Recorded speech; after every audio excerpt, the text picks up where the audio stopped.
आज हमारे साथ हैं हर्ष वेरी सर। सर आज इलाहाबाद में हैं। हेलो सर, आप कैसे हैं? बहुत अच्छे हैं।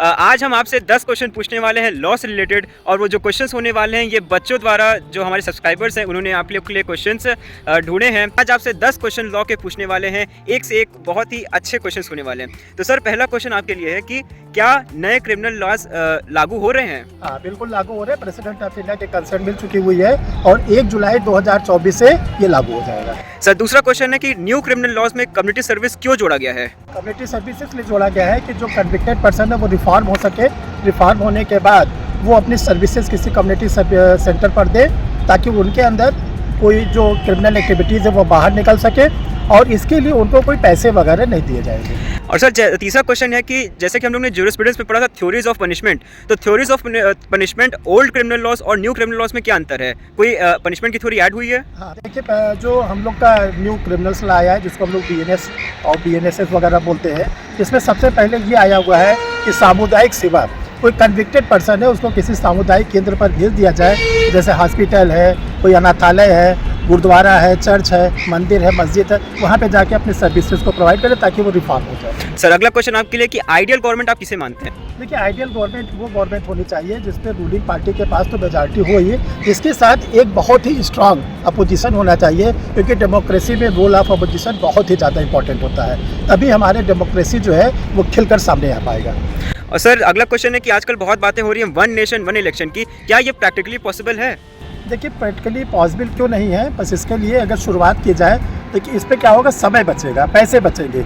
एक बार अगर एक इलेक्शन हो जाता है तो 5 साल के लिए फुर्सत हो जाती है। एक तो हम लोग के भारत में क्या होता है, कभी ग्राम पंचायत का चुनाव है, कभी MLA का चुनाव है, कभी MLC का चुनाव है, तो सरकार के बहुत पैसे खराब होते हैं, समय भी खराब होता है। तो अगर ऐसे सिस्टम को शुरुआत कर दी जाए तो बहुत अच्छी बात है, ये तो देश के हित में है। जी सर, अगला क्वेश्चन आपके लिए है कि क्या बिना चुनाव लड़े कोई व्यक्ति पार्लियामेंट में प्रवेश कर सकता है, वहाँ बैठ सकता है? देखिए, वैसे तो रूल्स ये है कि वही व्यक्ति पार्लियामेंट में बैठेगा जो लोकसभा राज्यसभा का मेंबर हो, लेकिन कॉन्स्टिट्यूशन की आर्टिकल नंबर 76 में कहा गया है कि एक पोस्ट होती है अटॉर्नी जनरल, महान्यायवादी, जो न तो लोकसभा का मेंबर होता है न राज्यसभा का मेंबर होता है, लेकिन लोकसभा में जा सकता है, बैठ सकता है, बोल सकता है। और स्टेट में ऐसी प्रोविज़न को बोलते हैं एडवोकेट जनरल, जो विधानमंडल में जाकर बैठ सकता है, बोल सकता है। सर जो करेंसी नोट्स होती हैं उसमें कितनी लैंग्वेजेस रहती है? देखिए, करेंसी नोट्स में जो लैंग्वेज होती है वो फ्लक्चुएट करती रहती है, वो डिपेंड करता है कि जो कॉन्स्टिट्यूशन का शेड्यूल्स नंबर 8 है, जितने लैंग्वेज को उसमें रिकॉग्नाइज किया जाएगा उतने लैंग्वेज करेंसी के नोट पर छपे लिखे रहते हैं। जैसे प्रेजेंट में संविधान की 8वीं अनुसूची में 22 भाषाओं को मान्यता है, तो 22 लैंग्वेज में आपको नोटों पर मिलेगा कि वो लैंग्वेज लिखी रहती है। डिपेंड करता है कि 8 शेड्यूल्स के लैंग्वेज पे। सर अगला क्वेश्चन है कि आजकल मेन स्ट्रीम मीडिया हाउसेस में ये एक मुद्दा बहुत चल रहा है, 400 सीट, तो क्या 400 सीट आने के बाद कोई भी पॉलिटिकल पार्टी अपने मनमानी के अनुसार कॉन्स्टिट्यूशन बदल सकती है? देखिए, हाँ, इसमें बहुत ही पॉलिटिकल स्टंट है इस बात का, 400 पार का। देखिए, रूलिंग पार्टी को ज़रूरत है कि आपके पास मेजॉरिटी तो हो, लेकिन एब्सोल्यूट मेजॉरिटी अगर मिल जाती है, ज़रूरत से ज़्यादा मेजॉरिटी मिल जाती है, तो वो गवर्नमेंट क्या होती है, तानाशाह हो जाती है, डिक्टेटरशिप हो जाती है। फिर जो अपोजिशन होता है दबा कुचला रह जाता है, वो अपनी आवाज़ को नहीं उठा पाता, फिर वो जो चाहे उस कानून को बना सकते हैं। और अगर कोई ऐसा कानून बनाते भी है तो हमारे कॉन्स्टिट्यूशन में आर्टिकल नंबर 13 का 2 कहता है जुडिशल रिवीजन, वो जो कि ऑनरेबल सुप्रीम कोर्ट के द्वारा किया जाता है। और सर क्या बिना चुनाव लड़े मिनिस्टर बना जा सकता है?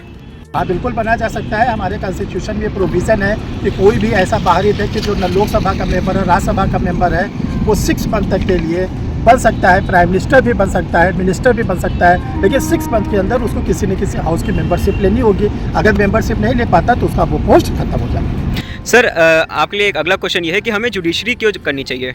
देखिए, जुडिशरी का इसलिए करनी चाहिए कि जुडिशरी एक बहुत ही प्रतिष्ठित पद है। देखिए, सिविल वगैरह में क्या होता है कि आपको 1 साल में 1 बार वैकेंसी मिलती है। अगर आपने IAS का एग्ज़ाम दिया और आपकी प्रीलिम्स नहीं निकली तो आपको अगले 1 साल के लिए इंतज़ार करना पड़ेगा। जुडिशल सर्विसेज में क्या होता है, स्टेट वाइज होता है, इसमें आपको APO की पोस्ट मिलती है, सिविल जज की पोस्ट मिलती है, हायर जुडिशल की पोस्ट मिलती है, लॉ ऑफिसर की पोस्ट मिलती है, हर स्टेट की मिलती है। तो एक लॉ ग्रेजुएट को 1 साल में कम से कम मान के चलिए आप कि 15 से 20 एग्ज़ाम देने का मौका मिलता है। और किसी न किसी स्टेट में अगर उसकी अच्छी तैयारी है, उसने कमांड कर लिया, तो किसी न किसी स्टेट में उसको सफलता मिल जाती है। इसलिए हम जुडिशरी को प्रेफरेंस देते हैं। सर आखिरी और बोनस क्वेश्चन सभी स्टूडेंट्स के तरफ से आपके लिए है कि सर हमें एलएलबी करने के बाद क्या क्या जॉब अपॉर्चुनिटी हमें मिलती है? देखिए एलएलबी जो चाहे 5 ईयर की हो चाहे 3 इयर्स की एलएलबी हो, इसके बाद एक जो ट्रेडिशनल है एडवोकेसी है वो तो आपके लिए दरवाज़ा खुला हुआ है, जबकि अब वो भी डिफ़िकल्ट हो गया है। पहले आप स्टेट बार काउंसिल में रजिस्ट्रेशन कराइए, एआईबी का एग्ज़ाम निकालिए। अभी एआईबी में आधे से ज़्यादा स्टूडेंट जो अपीयर होते फेल भी हो गए हैं, थोड़ा वो भी डिफ़िकल्ट होता जा रहा है डे बाई डे। तो एक तो वो फील्ड बना रहता है, दूसरा फील्ड आपका है कि आप कारपोरेट सेक्शन में जा सकते हो जो पहले बंद था।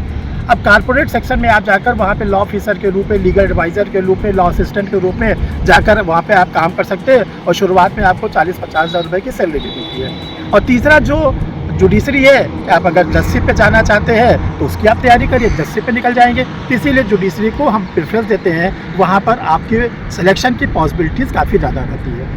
Thank you so much sir अपना कीमती समय देने के लिए। और सर अगर आपको कोई अपने सब्सक्राइबर्स को कोई मैसेज देना हो?